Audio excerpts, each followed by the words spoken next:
Hi guys, welcome to my channel and how to download the Dell Inspiron 3490 driver download.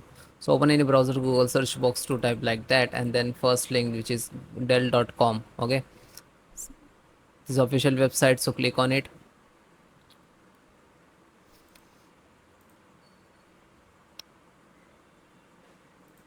Now we have to specific driver, so you can click on this, so it will scan and it will detect a required driver and you can install easily. Okay, but if you want to specific and you are getting some issues, okay, so then click to select the driver. This is your laptop, select category,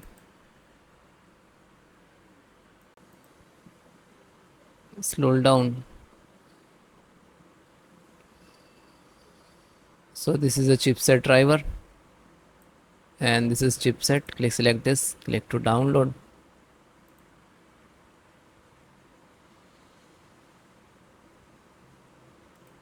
Simple, click to download. After that it will start in the downloading. It is complete, then open it, then click to yes for administrator access. Then this is two-way, first extract and first install and second extract. So install directly.